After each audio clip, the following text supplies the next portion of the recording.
Berarti kemudian apa kemudian hubungannya antara peran ASI eksklusif ini dengan stunting, Dokter Luki? Apakah karena puting susu ibu yang tidak ada ataupun ke dalam itu bisa keluar ASI gitu? Oke.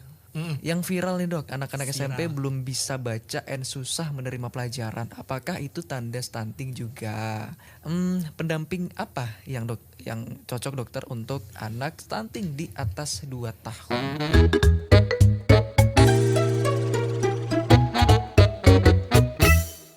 Dan tentunya dalam pembahasan siang hari ini terkait peran ASI untuk mencegah stunting, mendengar saya tidak sendiri tentunya ya. Saya sudah ditemani satu narasumber luar biasa yang tentunya juga sudah hadir bersama kita siang hari ini di Studio Pro 1 RRI Singaraja. Ada Dr. Luki Yoga Satria Natasukma SPA, mendengar ya. Dan nanti akan kita bahas lebih lanjut ya tentunya terkait peran ASI untuk mencegah stunting.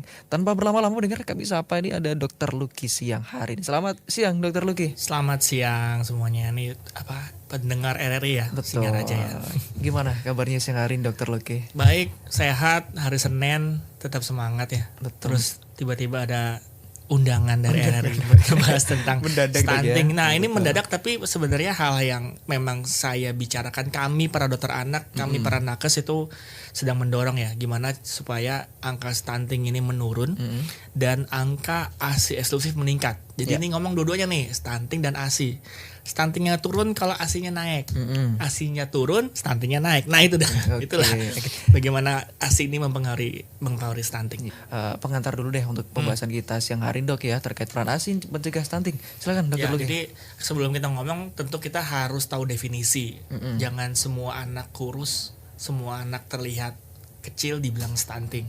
Stunting ini ada definisinya, bahwa stunting itu adalah anak yang pendek atau sangat pendek menurut secara objektif ya, menurut grafik pertumbuhan. Ya, dia pendek menurut grafik pertumbuhan yang disebabkan oleh permasalahan nutrisi kronis atau infeksi yang berulang. Ya, yang terjadi dalam 1000 hari pertama kehidupan. Jadi anaknya pendek karena masalah nutrisi, bukan pendek karena genetik, bukan pendek karena ada masalah pertumbuhan yang lainnya, contohnya kekurangan hormon. Tapi dia spesifik bahwa ini penyebabnya adalah nutrisi atau infeksi yang berulang. Ya, ini yang dibilang stunting. Nah, stunting ini paling sering penyebabnya adalah nutrisi. Dan nutrisi yang paling baik pada 1000 hari pertama kehidupan itu harus didorong adalah ASI eksklusif.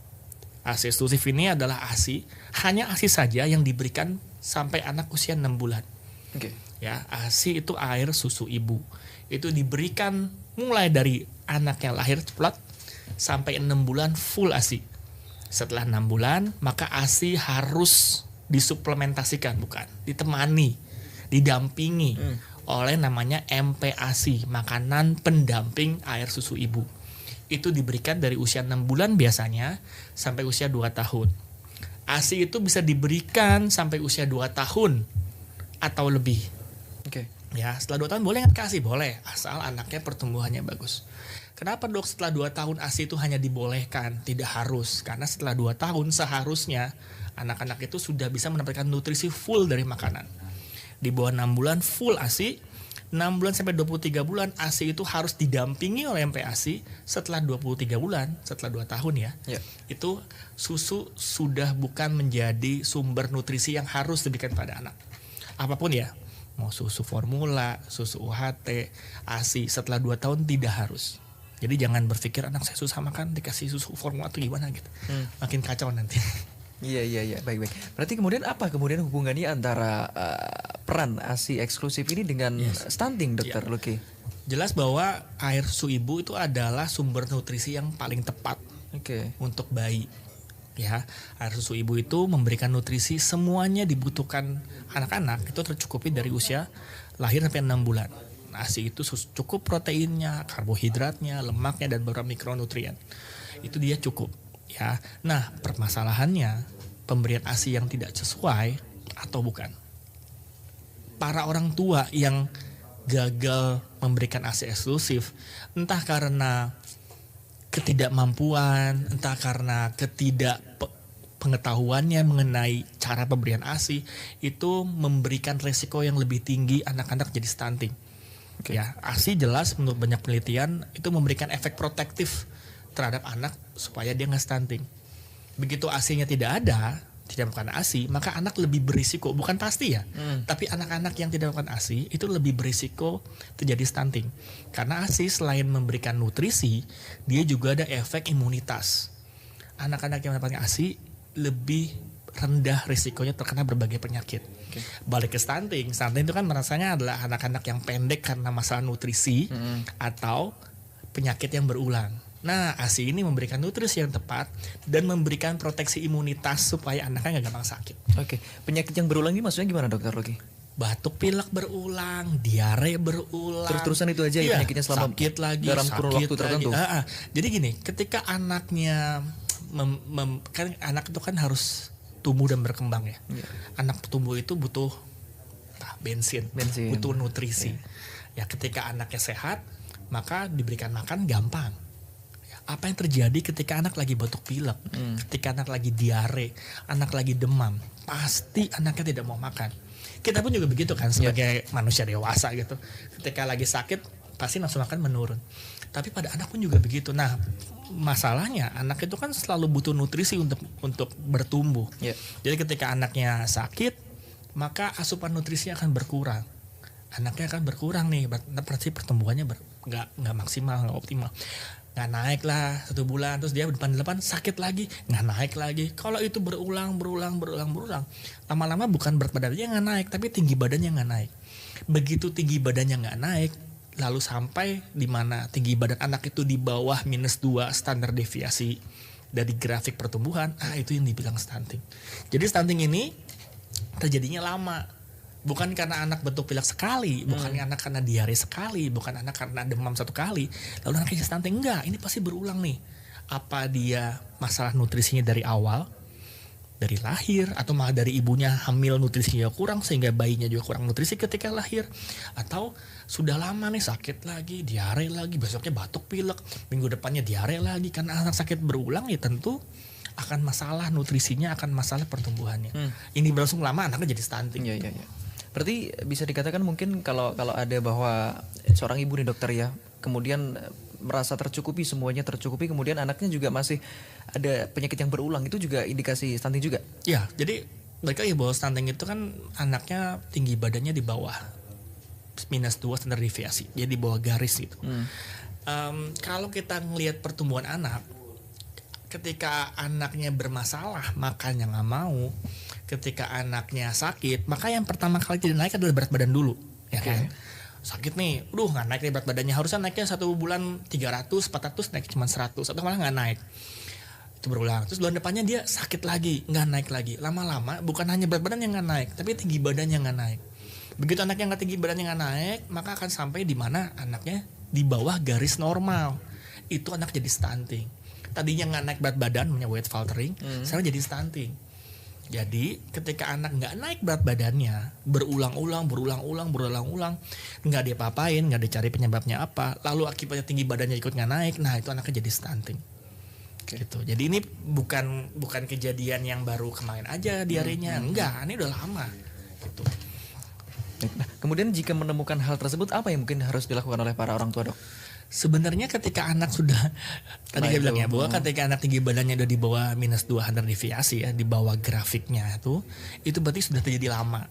Ya. Berarti kalau udah ketahuan, baru ketahuan setelah stunting, berarti terlambat. Sudah telat berarti ya? Telat gitu. Makanya pentingnya untuk selalu ketika anak di bawah 2 tahun, setiap bulan untuk mengkontrol pertumbuhan dan perkembangannya. Pertumbuhannya lihat dari mana? Kenaikan berat badan. Itulah pentingnya setiap bulan ke posyandu, ke puskesmas, ke dokter spesialis anak, itu diukur berat badannya, tinggi badannya, lingkar kepalanya, lalu diplotkan ke dalam grafik pertumbuhan. Untuk ngelihat nih anaknya tumbuhnya bagus atau enggak. Yang pertama kali terganggu kalau misalnya nutrisinya bermasalah atau sakit berulang, itu berat badannya dulu yang nggak naik. Oke. Jadi misalnya nih anaknya setahun dia butuhnya 1000 kalori gitu. Ya kalau dia makannya 1000 kalori, anak yang nggak sakit-sakitan, naik berat badannya, nggak ada masalah. Ketika anak setahun butuh 1000 kilokalori, ternyata anaknya makannya susah. Nggak mau makan nasi, nggak mau makan ayam, nggak mau makan ikan, maunya ciki aja, maunya kerupuk aja, maunya buah-buahan, sayur banyak, puding aja, tapi nggak mau daging, maka kalorinya nggak akan tercukupi. anak setahun butuhnya 1000, mungkin makanan cuma 800 kilokalori. 800 kilokalori itu akan digunakan sehari-hari untuk aktivitas. Anaknya tetap aktif, muter-muter nggak apa. Ya, tapi karena kurang 200 kilokalori itu, maka pertumbuhannya akan terhambat. Tubuh akan menggunakan cadangan kalori, cadangan nutrisi sendiri. Nggak naik berat badannya. Ya, apalagi kalau sakit. Sakit juga nggak naik, nanti nutrisi nggak dapat, nggak naik berat badannya. Ini berlangsung lama-lama bukan berat badan doang yang nggak naik, tinggi badannya ikut nggak naik. Begitu tinggi badan di bawah garis, anaknya jadi stunting. Begitu nggak diapa-apain nih, nggak apa-apa, yang penting anaknya lari-lari sehat gitu, kelihatan sehat dalam tanda petik. Anaknya dia keburu gizi buruk, ibunya itu udah telat setahun. Jadi itu terjadi sudah lama, nggak dalam beberapa hari atau 1 bulan, enggak. Berarti kalau seumpama udah terjadi hal tersebut, penanganannya juga semakin susah, dokter ya? Penanganannya kita cari penyebabnya. Nggak bisa cuman semua stunting udah dikasih susu aja, nggak bisa. Kita cari dulu nih masalahnya di mana. Karena nggak semuanya anak kekurangan nutrisi gizi, anak stunting itu masalah nutrisi. Jangan-jangan dia ada tuberkulosis, jangan-jangan dia ada alergi, jangan-jangan dia ada kekurangan zat besi. Nah, itu tugasnya para nakes. Begitu tidak naik berat badannya, maka rujuk tertinggi adalah dokter anak. Jadi kalau di puskesmas nggak naik berat badannya sebulan, oke, kita evaluasi. Kurang makan, naikin bulan depannya. Masih nggak naik, rujuk. Jangan berbulan-bulan, 3 bulan, 4 bulan, 5 bulan. Nggak apa-apa deh, udah di sini aja, di puskesmas aja. Anak saya juga lari-lari kok. Tapi nggak naik 6 bulan, 7 bulan, udah keburu stunting nanti. Itulah gunanya perujukan yang baik gitu. Berarti awal dari stunting ini juga bisa mengakibatkan efek yang lainnya, dokter ya? Nah, ya, jadi kan orang-orang stunting takutnya kan taunya pendek. Sebenarnya bukan pendeknya yang kita takutkan. Ketika anak itu stunting, tinggi badan nggak naik-naik karena masalah nutrisi, itu tanda bahwa anaknya ini kekurangan nutrisi lama nih. Bukan karena waduh anaknya pendek lagi, enggak. Kita pendek berarti dia sudah kekurangan nutrisi yang lama. Padahal kita tahu pada 1000 hari pertama kehidupan, mulai dari janin di dalam kandungan sampai usia 2 tahun, itu tubuh anak tuh lagi cepet-cepetnya bertumbuh dan berkembang. Otak anak itu dari lahir sampai usia 2 tahun itu 80% itu membesar dari 40% dari dewasa. Segitu cepatnya otak bertumbuh. Apa yang terjadi dalam 2 tahun pertama di mana otak itu lagi cepat-cepat bertumbuh, tapi anaknya nutrisi yang nggak dapat, anaknya nggak sakit-sakit, maka pertumbuhan dan perkembangan otaknya nggak akan maksimal. Penelitian bilang kalau anaknya stunting, IQ-nya akan lebih rendah, kognitifnya akan rendah. Bukan cuma otak aja. Begitu nutrisi bermasalah, penelitian yang mengatakan anak yang stunting ketika nanti besar itu pendidikannya lebih rendah dibanding anak yang tidak stunting. Pekerjaannya, income-nya lebih rendah daripada anak yang stunting. Risiko untuk diabetes lebih tinggi daripada anak yang nggak stunting. Serangan jantung, hipertensi lebih tinggi. Jadi di permasalahan stunting yang 2 tahun ini itu akan berefek sampai dewasa. Dan siklus stunting ini bukan dibilang menular ya, tapi ini dia berpindah antar generasi. Jadi kalau misalnya anaknya stunting nih, gizinya kurang, lalu dia jadi anak SD. Anak SD ini akan lebih berisiko kekurangan nutrisi, lebih gampang sakit. Anaknya mungkin anemia. Begitu dia jadi remaja, itu lebih berisiko untuk nikah muda, lebih berisiko untuk sakit-sakitan, lebih berisiko untuk anemia, kekurangan nutrisi. Begitu remaja ini hamil, jadi ibu hamil, bagaimana bisa ibu hamil yang nutrisinya kurang, yang anemia, yang pendidikannya rendah, ekonomi rendah, bisa menghasilkan anak-anak yang baik. Akan lebih berisiko menghasilkan bayi-bayi yang kekurangan nutrisi. Bayi-bayi kekurangan nutrisi akan berisiko lagi anak stunting. Muter-muter aja. Inilah dibilang namanya stunting is passed between generations. Bukan diturunkan, tapi dipindahkan antar generasi. Ibunya yang kekurangan nutrisi akan berisiko mendapatkan anak yang stunting. Anak stunting jadi remaja yang nutrisi kurang, muter-muter aja. Itulah mengapa Pak Presiden Jokowi udah dari berapa nih, doronglah kita kurangin stunting. Bukan kan anaknya pendek, tapi ini masa depan kita. Apa yang terjadi dalam 2 tahun pertama ini akan menentukan masa depan negara ini gitu. Ya berarti kalau kita ngomongin tentang anak yang tingginya pendek, berarti kan karena posturnya memang seperti itu, yang mungkin ikut orang tua, dokter ya. Itu yang kita harus yakinkan. Karena memang anak stunting itu pasti pendek. Tapi tidak semua anak pendek itu stunting. Bisa aja ada faktor genetik. Tapi itu bukan dari ibu yang tahu. Nih ibunya pendek, anaknya juga pendek. Enggak, temu lu dokter. yakinkan bahwa pendeknya ini bukan karena masalah nutrisi. Begitu cari ini, ini bukan nih, nutrisinya aman, anaknya nggak anemia, kenaikan berat badan bagus. Oke bu, anak ibu pendek tapi tidak stunting, oke aman, bagus gitu. Tapi kalau anaknya, dok nih kayaknya pendek gara-gara bapaknya pendek nih, enggak, nih anaknya pendek karena masalah nutrisi gitu. Dibenerin sama kita. Nah, sama masalah stunting ini kenapa harus diperbaiki, karena masa golden age-nya ya, masa emasnya adalah 2 tahun sampai anak usia 2 tahun. Kalau anak stunting lalu kita perbaiki nutrisinya, lalu dia sembuh, dalam arti tidak lagi tinggi badannya, tidak di bawah -2 sebelum usia 2 tahun, itu efek ke depannya itu sama seperti anak yang tidak pernah stunting sama sekali. Jadi kayak sembuh gitu. Tapi kalau dia 2 sampai 5 tahun kita perbaiki, ada efeknya tapi tidak seburuk kalau nggak kita apa-apain. Setelah 5 tahun anaknya stunting, lalu setelah 5 tahun itu kayak nggak ada efeknya. Udah selesai, karena 5 tahun itu kan adalah fase emas otak berkembang. Jadi udah selesai, jadi nggak usah kita apa-apain. Berarti memang sebegitu pentingnya ASI dok ya. Kalau tadi dari 0 baru lahir sampai dengan 6 bulan itu memang wajib harus ASI. Kemudian 6 sampai 23 bulan itu harus MPASI. Setelah itu baru pendampingan lainnya dok ya. Di saat MPASI itu dok, itu apakah diperbolehkan untuk susu formula? Oke, jadi gini, tadi bahwa jadi kalau kenapa di bawah 6 bulan itu ASI saja, karena ASI itu bisa mencukupi 100% susu, 100% nutrisi, Jadi ASI itu cukup untuk memenuhi 100% nutrisi anak di bawah 6 bulan. Setelah 6 bulan ASI saja udah gak cukup, maka perlu diberikan pendamping. Pendampingnya apa? Bentuknya adalah makanan. Ya, jadi makanan padat. Jangan susu ASI sudah kurang ditambahin susu lagi. Lah anaknya tuh harus makan. Ya, jangan salah. Manusia itu memang harus makan yang sebenarnya, yaitu makanan padat MPASI. Nah, si susu sapi atau kita ngomongin susu formula ya, itu adalah bukan pendamping, dia itu pengganti air susu ibu. Jadi di stratanya untuk masalah nutrisinya itu sama kayak ASI, strata nutrisinya ya. Jadi kalau ASInya sudah mulai berkurang, udah nggak cukup buat nutrisi, jangan ditambahin sesuatu yang sama. Kita tambahin sesuatu yang lebih tinggi dari itu, yaitu apa? Makanan. Makanannya pun juga jangan salah, makanan juga perlu makanan yang bernutrisi. Bukan yang penting anak kenyang, dikasih bubur, dikasih kerupuk, dikasih puding gitu. Enggak, anaknya tetap harus mendapatkan nutrisi yang mirip isinya kayak kualitasnya kayak ASI. Dimana ASI itu isinya protein, karbo, sama lemak. Jadi ketika memberikan MPASI, makan pendamping ASI, yakinkan bahwa setiap makan itu ada protein hewaninya, ada karbohidratnya dan lemak, dan bukan sedikit-sedikit ya, bukan disuwir-suwir gitu. Jadi kalau kita lihat kebutuhan proteinnya anaknya, ketika anak usia 6 bulan maka dibutuhkan kurang lebih 1 telur ayam 1 hari. Kalau dia bentuknya ayam berarti sekitar 40-50 gram daging ayam 1 hari. Jadi bukan cuma suwir-suwir aja, anaknya butuh protein yang tinggi. Oke. Berarti kalau berbicara tentang susu formula itu bolehnya dipakai kapan gitu dok? Jadi susu formula ini banyak sekali, kan kemarin juga kayaknya ada konten yang lumayan mengerikan ya. Jelaskan bahwa, kok susu formula, lihat komposisinya isinya kok gula semua, isinya kok minyak, mana susunya gitu. Jadi susu formula itu adalah pengganti ASI, di mana ketika ASI tidak bisa dikeluarkan oleh ibunya.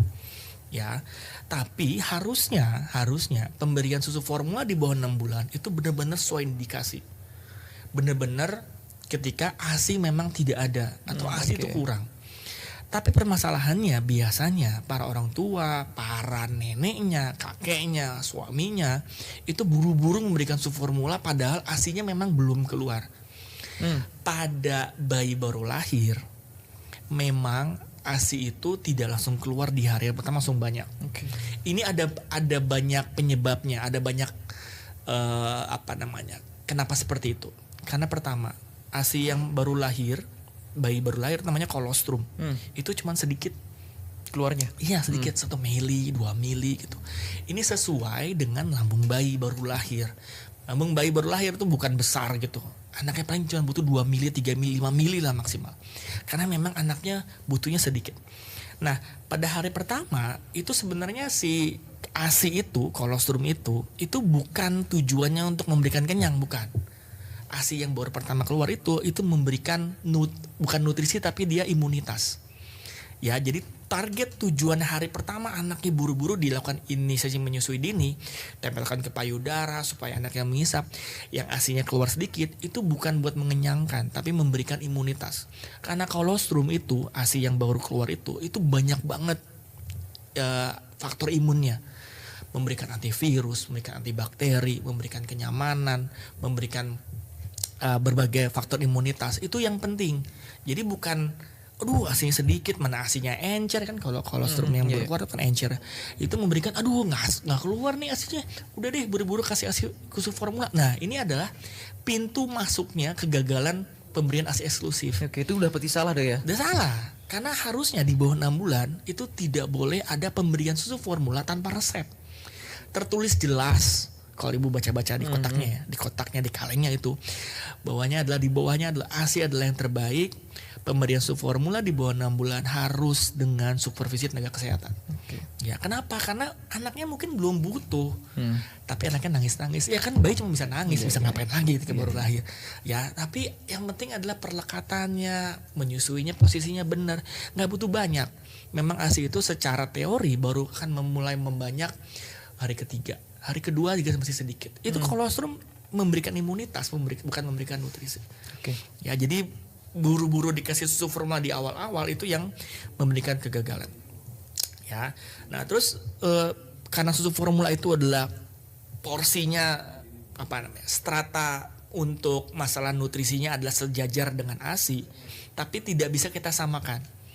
Ya, karena susu ASI itu ada faktor imunitasnya, ada antivirusnya, ada antibakterinya, ada hormon pertumbuhannya. Nah, itu tidak bisa digantikan oleh susu formula.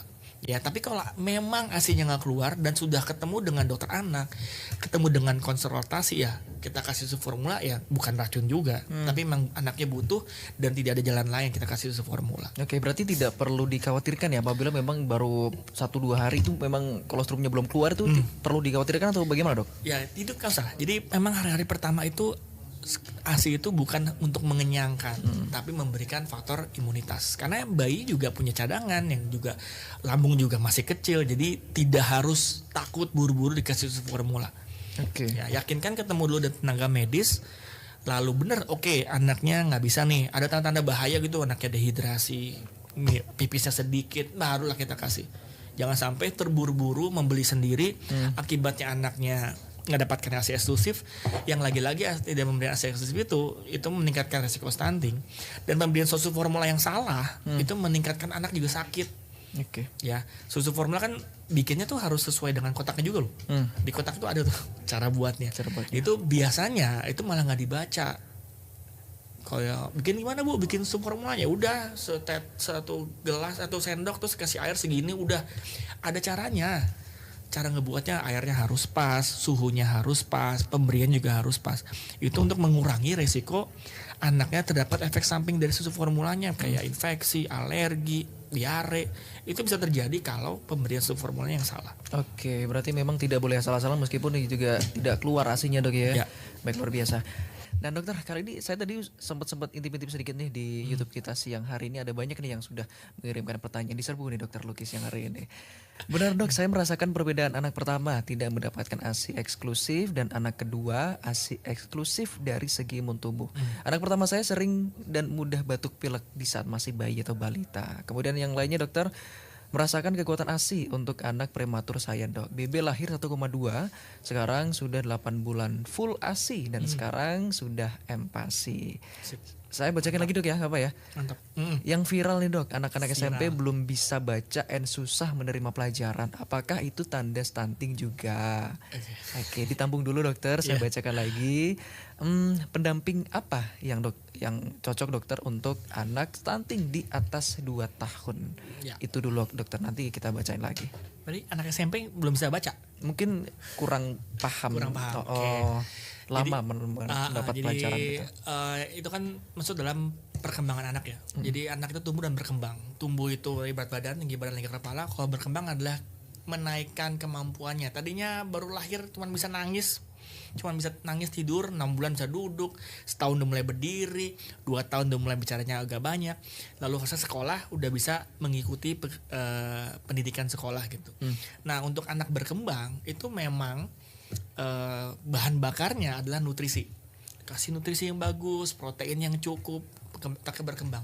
Tapi jangan lupa bahwa perkembangan anak itu bukan cuma masalah nutrisi juga aja, tapi perlu juga yang namanya stimulasi. Jadi nggak bisa nih, wah ya yang penting anak saya dikasih ASI, 6 bulan dikasih gadget, 10 bulan terus kasih handphone di pojokan diem, nggak pernah diajakin main, nggak pernah dibacain buku dan lain-lain, perkembangan juga nggak akan bagus. Jadi jangan cuman yang penting anaknya dikasih nutrisi tapi nggak distimulasi. Nah, jangan-jangan nih anak-anak yang mungkin agak kesulitan belajar, fokusnya itu kurang diajarin ketika kecil, disuruh duduk dulu, menulis yang benar, apa dia kebanyakan main gadget, itu akan mengurangi span fokus. Oke. Ya, jadi kalau kayak gitu ya kita harus lihat lagi anaknya stimulasinya gimana sebelumnya.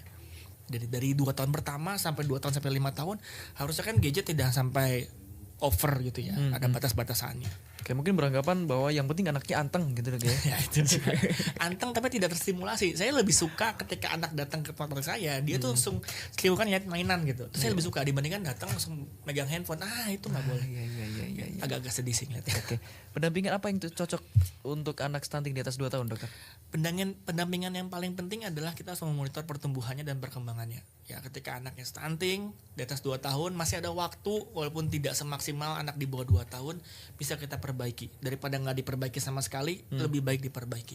Kita awasin pertumbuhannya, kenaikannya berapa, terus juga mungkin nutrisi lainnya kayak ada kekurangan zat besi atau enggak, ada tuberkulosis atau enggak, ada infeksi yang berulang atau enggak, itu yang perlu dicari. Kenapa nih anaknya stunting? Cari akar permasalahannya di mana gitu. Bukan cuma masalah supaya tingginya naik, enggak, tapi masalahnya apa nih? Boleh nggak deh mungkin saya anak 2 tahun udah dikasih susu formula aja. Kalau memang sudah indikasi ya, wah ini kurang nih ketemu dokter anak, kalau dikasih susu khusus itu biasanya harusnya itu ada dosisnya. Ya, karena susu khusus yang diberikan pada anak-anak yang kekurangan nutrisi, anak yang stunting, itu ada dosisnya, ada targetnya, nggak diminum terus-menerus. Kita kasih ini bu ya sehari segini, nanti evaluasi bulan depan, kenaikannya berapa. Begitu naiknya sudah tercukupi, udah selesai dari stuntingnya, anaknya cukup dari makanan, maka dihentikanlah susu tersebut. Jadi nggak main asal minum-minum aja, kan yang dibilang susu khusus itu lumayan tinggi kalorinya, gulanya, minyaknya, itu harus ada dosisnya. Ketika diberikan tidak sesuai dengan indikasi, maka risikonya faktor efek sampingnya akan meningkat. Oke, berarti meskipun indikasi tersebut sudah terpenuhi semuanya, tetap harus dihentikan dok ya kalau udah tercapai ya. Udah, nggak usah terusan. Ntar lama jadi anaknya obesitas, masalah baru lagi. Oke, baik.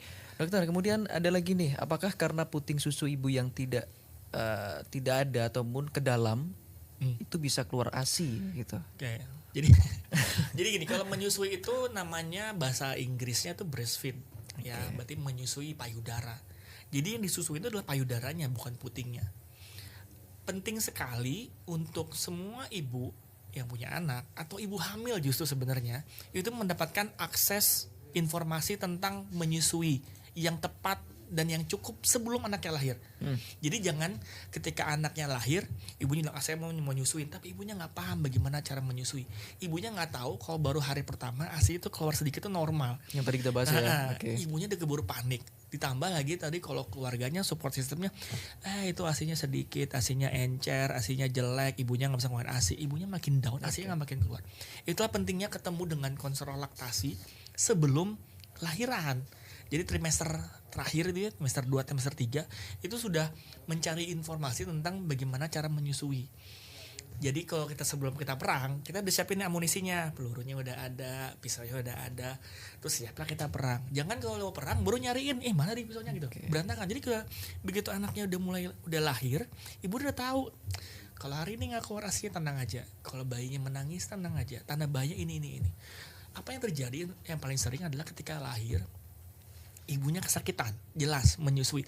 Beranggapan tuh, pokoknya ntar kalau lahir tinggal tempel kelar gitu. Kayaknya mudah gitu. Enggak, menyusui itu susah. Tapi itu bisa.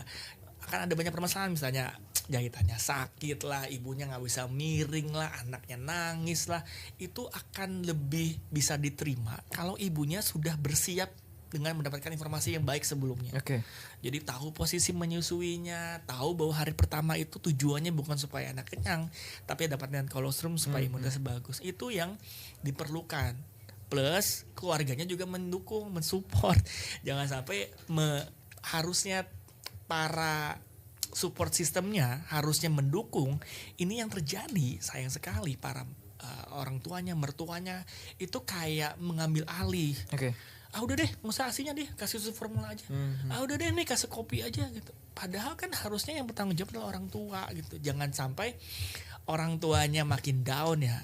Anaknya dibawa ke sana, dibawa ke sini, dikasih susu formula, dikasih ini, dikasih pisang 1 bulan, dipijit sana sini. Ibunya akan semakin down, makin nggak keluar asinya nanti. Lah mungkin jadi bisa baby blues juga ya, dokter Baby ya. blues adalah salah satunya, penyebabnya adalah support system yang salah. Oke. Sebenarnya orang tua itu sayang dengan anaknya, tapi malah membuat kebalikan ya gitu. Contohnya kan harusnya ya ketika ibunya menyusui dia dapat support gitu. Tapi yang terjadi adalah bayinya diambil, bayinya dikasih susu formula, ibunya disuruh ngebersihin rumah lah, nggak boleh tidur siang lah, suruh nyiapin makan lah. Jadi parentingnya nggak terjadi. Yang terjadi adalah grand parenting. Jadi kakek neneknya mengambil alih. Wah, ini kacau. Padahal begitu semakin sering sang ibu bonding dengan anaknya, disusuin, dipegang, dipijat, digendong, ASI semakin banyak, ibunya akan semakin tenang. Harusnya support sistemnya itu justru membantu pekerjaan rumah supaya ibunya lebih tenang. Bukan mengambil alih anaknya. Bukan mengambil alih, malah disuruh nyuci baju, malah nyuruh jemur, suruh masak. Justru para mertuanya, suaminya bantuin cuci baju, siapin makanan, pijat ibunya. Ibunya jadi merasa support dengan baik supaya dia nempel ke bayinya.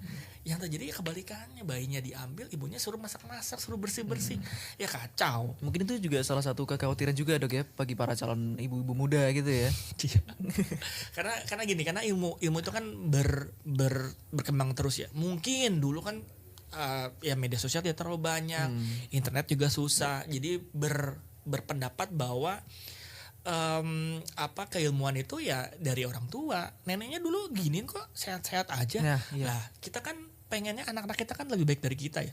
Dulu kamu nih waktu kecil dikasih pisang 1 bulan nggak masalah tuh gitu. Sekarang udah jadi gede-gede bisa punya anak juga. Lah kita kan mau pengen lebih baik ya. Itulah kenapa sekarang ini kalau kita lihat IQ-nya kita tuh jauh di bawah yang negara sekitar ya. Negara-negara jauh sekali IQ-nya. Jangan-jangan ini ada hubungannya dengan waktu kita kecil pemberian ASI-nya nggak benar, MPASI-nya salah, tentu akan berakibat pada kita nih IQ-nya kita nggak terlalu tinggi. Kita kan pengen lebih baik dari orang tua, kan pengen baik anaknya lebih baik dari kita kan. Nah itu jadi dibenerin lah, ASI-nya yang benar, MPASI yang benar, pemantauan tumbuh kembang yang benar supaya anaknya nggak stunting dan nggak gampang sakit gitu. Salah satunya kan ASI itu memberikan imunitas. Mantap sekali dokter penjelasannya nih. Ada lagi dok pertanyaan dari Ibu Tri nih. Kalau dibandingkan anak susu formula dokter, kenapa anak ASI biasanya lebih kecil? Nggak segemoy anak susu formula. Ini juga apakah menandakan ASI-nya nggak berkualitas dokter? Ini gini. Jadi sebenarnya ASI itu adalah yang paling pas untuk anak, untuk bayinya ya. Jadi tadi itu yang nanya kan, yang prematur dapat ASI bagus, dia bisa besar. Kenapa? Karena ASI itu akan mengikuti kebutuhan anaknya. ASI ketika prematur, ASI-nya anak 1 bulan, ASI-nya anak 3 bulan itu beda-beda isinya. Tapi isinya itu paling pas untuk anak tersebut. Ya, jadi kalau prematur proteinnya lebih banyak, kalori lebih tinggi. Begitu dia gede, berkuranglah proteinnya sesuai dengan kebutuhannya. Nah, susu formula itu tidak bisa mengikuti seperti itu. Kalau dia bilang kok anak yang susu formula lebih gemoy dari anak yang ASI, mungkin benar. Tapi kan tujuan kita kan bukan anak kita gemoy, bukan anak kita besar, bukan anak kita jangan-jangan yang digemoy itu dibilang adalah obesitas. Anak kita adalah harusnya tumbuhnya proporsional. Banyak penelitian bilang bahwa memang anak-anak yang susu formula akan lebih besar, terlihat lebih besar. Tapi yang penting dalam imunitas, penting dalam yang menunjukkan imunitas, menunjukkan kepintaran, itu bukan besarnya, tapi lean mass-nya, ototnya. Ya, dan terbukti bahwa anak-anak ASI dengan pemberian ASI eksklusif, lean mass-nya atau otot bagusnya itu lebih tinggi. Lingkar kepalanya lebih besar daripada anak yang susu formula. Bukan arti susu formula jelek ya, tapi kalau kita ngebandingin nih, ibunya anak saya kayaknya kurus nih pakai ASI. Lihat dulu secara objektif, grafiknya gimana, berat badannya normal atau enggak. Ternyata kalau kita plot dalam grafik berat badannya bagus, tinggi badannya bagus. Kalau kita lihat yang dibilang gemoy itu ternyata dia obesitas. Nah, mana yang sehat? Berlebihan. Yang sehat yang terlihat kurus lah, yang gemoy itu ternyata obesitas. Jadi jangan membandingkan anak kita dengan anak yang lain. Bandingkan anak kita satu dengan grafik pertumbuhannya. Yang kedua adalah bandingkan anak kita dengan anak kita sebulan yang lalu, 2 bulan yang lalu, pertumbuhannya bagus nggak? Gitu. Kalau ternyata bulan lalu nggak naik, anak kita nggak bagus nih. Bulan lalu naik, bulan lalunya naik, bagus deh berarti. Gitu. Jangan bandingkan sama anak tetangga. Emang rumput tetangga tuh kan lebih hijau. Tapi kan ada objektifnya gitu. Iya.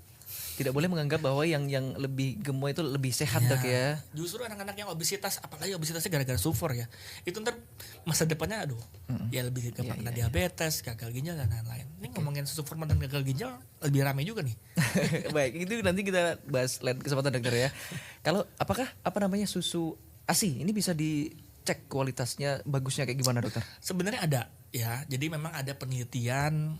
Tapi ini digunakan untuk penelitian ya, tidak digunakan untuk halayak umum. Jadi peneliti para guru-guru saya yang concern dengan ASI itu memang dicek nih proteinnya gimana, kalorinya gimana, lemaknya gimana, dan itu cukup stabil bahwa apapun yang dicek nih nutrisinya ASI itu tetap baik. Jadi walaupun misalnya nih ibunya nutrisinya kurang, ibunya kurus gitu, ASI-nya tetap bagus untuk anaknya. Ya, walaupun ada beberapa kayak vitamin D, DHA itu lebih rendah pada anak-anak, pada ibu-ibu yang nutrisinya kurang, tapi proteinnya, lemaknya itu cukup.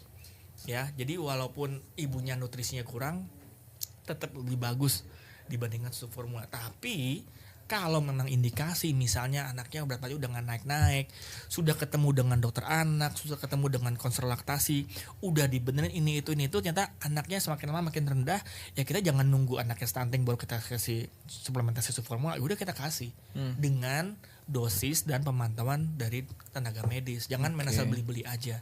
Itu yang bikin jadi masalah. Oke, menyambung pertanyaan yang tadi dok terkait air susu ibu, bagaimana jika ASI ibu yang keluar ini seret dok sedikit gitu? Seret itu juga harus ada definisinya, ada pembatasan secara objektif gitu.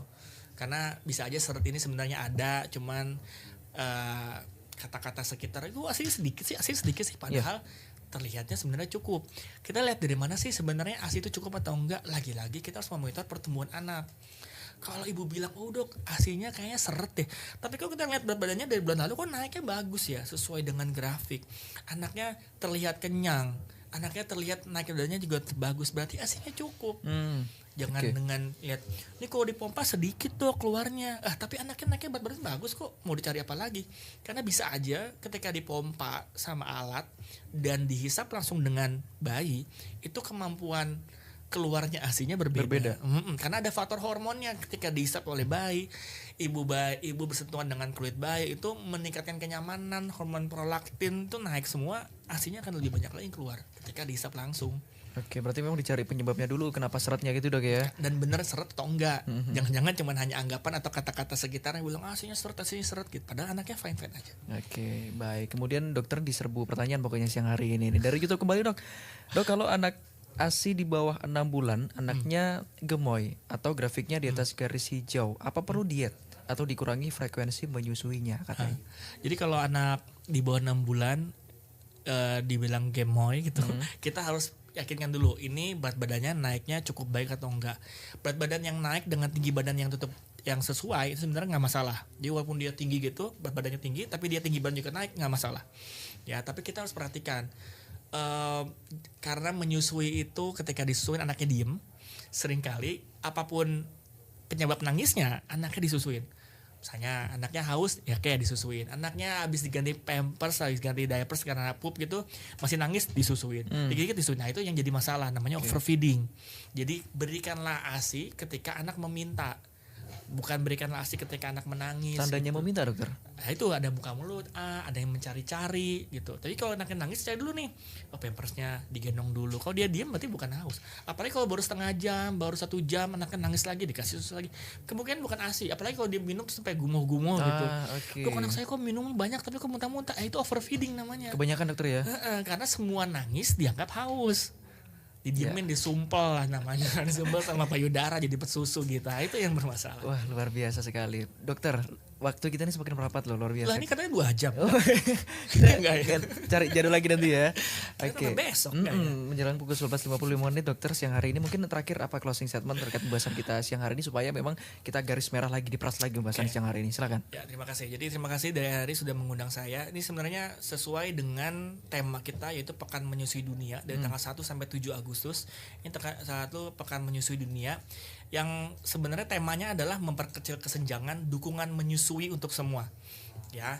Jadi tadi panjang lebar kita ngomongin stunting, di mana stunting itu anaknya pendek karena masalah nutrisi, dan ASI adalah salah satu faktor pencegah dari stunting.